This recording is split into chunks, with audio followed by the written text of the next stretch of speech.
It's great to be here. So it's a great house, and it's good to see that it's in such a good use as well. So that's great. Students of Albania are actually famous for their capacity to drive change. In 1990, when I was a young girl and still living under occupation, then the peaceful protests that took place here in Albania were inspirational.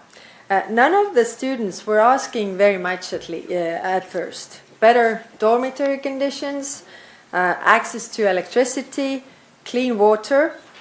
But in 3 days, a fear of repression had been replaced by free speech, self-awareness, political reform, and a sure end to the communist dictatorship.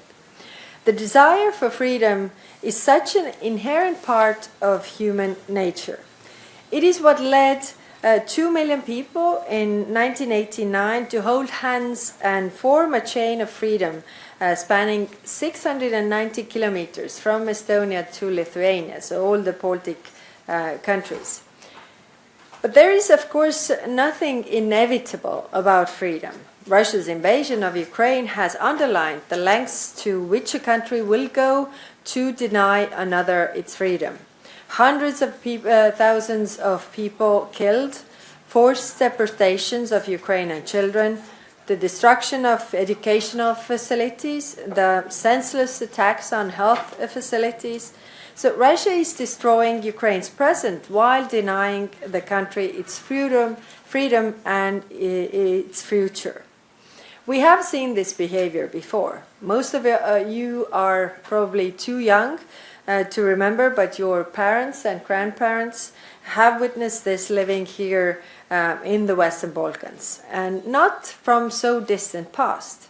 This July will mark 30 years since one of the gravest genocide on the European continent during the modern history. Freedom is not inevitable, and we must all be vigilant, because human beings have a capacity for atrocities against each other too. So how do you protect freedom before it's too late? I'm sure many of you have read Leah Yippi's autobiography. In her book, Free, she writes that freedom is not only sacrifice when others tell us what to say, where to go, and how to behave. For European citizens, the European Union created the space to flourish. And that is no doubt why the students in the 1990s made their slogan, "We want Albania to be like the rest of Europe." Europe is freedom. We are stability, security, and prosperity. We are values, respect for human rights, the rule of law, and democracy. Many used to think that the fall of the Berlin Wall was the culmination of European movement for freedom. Who would have thought back then that in next 35 years the European Union would be joined by additional 16 new members? And that now the Western Balkans, Ukraine and Moldova would be on threshold to membership. Those who join our union prosper within it. As former president of Estonia used to say, Europe is not geography. Europe is a unity of values and principles.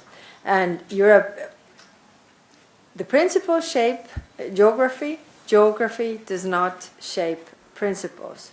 Yes, our principles are at risk today.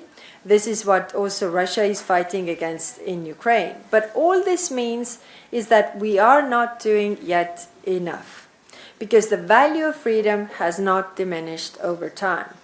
This is why we are in the process of creating the European Defence Union, why we are freeing up to 800 billion euros for defence, pooling resources for joint defence projects which Albania should be able to participate in, and also working to closer with our partners in the Western Balkans. I came here today also to launch the Security and Defence Partnership with Albania officially. We are ready to work with Albania from hybrid threats to cybersecurity, counterterrorism, and crisis management. We need to step up our fight against disinformation and fake news, which is a major threat to democracies all over the world. Your security is also our security, but you are already security providers in your own right.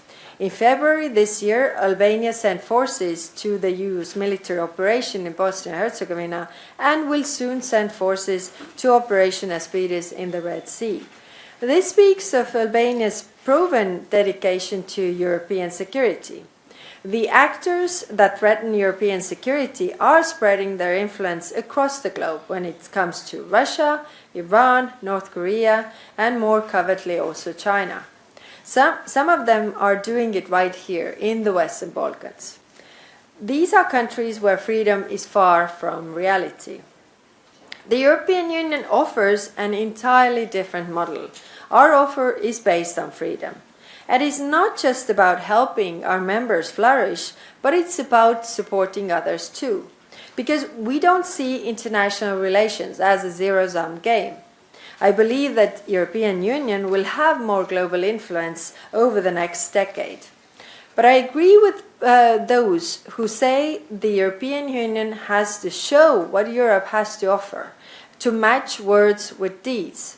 I really welcome Albania fully aligning itself with the European Union in its foreign and security policy.